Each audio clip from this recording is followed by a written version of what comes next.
আজকে আমরা কোথায় ঘুরতে এসেছি আসেন আপনাদের সবাইকে দেখাই।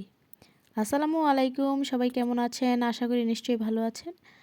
আমিও ভালো আছি আল্লাহর রহমতে। আজকে আমরা বিকালে অনেক অনেক সুন্দর একটা জায়গায় ঘুরতে গিয়েছিলাম।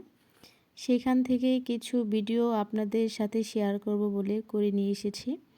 আমরা একটা মাছের পুকুরে গিয়েছিলাম। এখানে অনেক মাছ চাষ হয় শুনেছি, তাই দেখতে গিয়েছিলাম কি কি মাছ চাষ হয়। আসেন দেখাই। ওই যে দেখেন দূরে দেখা যাচ্ছে ওরা সবাই মাছ ধরছিল, তাই আমরা পুকুরের পাড় দিয়ে হেঁটে হেঁটে যাচ্ছিলাম ওদের ওইখানে দেখার জন্য কি কি মাছ ধরছে তারা। আর এই দিক দিয়ে হেঁটে যেতে খুব কষ্ট হচ্ছিল, কারণ একদম পুকুরের পাড়গুলো পানির অভাবে ফেটে গিয়েছিল। মাটিতে অনেক অনেক পানি দরকার। দেখতেই পাচ্ছেন মাটিতে খরা চলে এসেছে। আমাদের এলাকায় বৈশাখ মাস অনুপাতে বৃষ্টি একদমই কম। অনেক অনেক বৃষ্টি দরকার।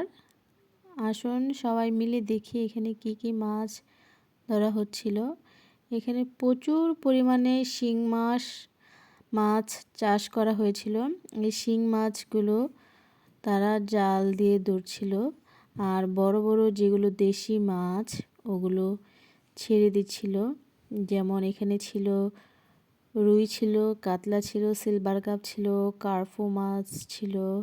দেখেন সেগুলো ধরে ধরে ছেড়ে দিচ্ছে। শুধু শিং মাছগুলো তারা বাজারজাত করবে, সেই জন্য শিং মাছগুলোই তারা শুধু রাখছিল, বাকি সবগুলো ধরে ধরে ছেড়ে দিচ্ছিল। এটার ভিতর থেকে মাছগুলো তোলাও অনেক কষ্টের ছিল, কারণ শিং মাছ অনেক কাঁটা ফোটায়, আর শিং মাছে কাঁটা যখন ফুটে তখন অনেক ব্যথা লাগে। কিন্তু কি করার, জীবিকার তাগিদে কাজ করতেই হবে, সেই জন্য শিং মাছের কাঁটার গোতা খেয়েও মাছ ধরতেই হবে। আমার তো ভীষণ ভালো লাগছিল।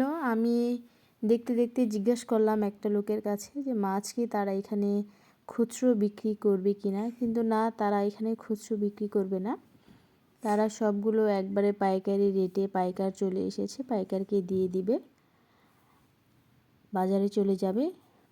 তাই আমরা ব্যর্থ হয়ে অবশেষে ফিরে যাচ্ছি, কারণ যেহেতু এখান থেকে মাছ নিতে পারবো না, এখানে আর থেকে কী লাভ, তাই আমরা চলে যাচ্ছি। দেখতেই পাচ্ছেন পুকুরটা অনেক অনেক সুন্দর ছিল। চারিপাশে কলা গাছ ছিল, কিছু কিছু গাছে কলাও ধরেছিল। আস্তে আস্তে আপনাদের সাথে সেই ছবিগুলো শেয়ার করব। আজকের ভিডিওটা আপনাদের কাছে কেমন লাগলো সবাই জানাবেন কমেন্টের মাধ্যমে। সবাই আমার পাশে থাকবেন, আশা করি আপনাদের দোয়ায় আমি অনেক দূর এগিয়ে যাব। সবাই ভালো থাকবেন।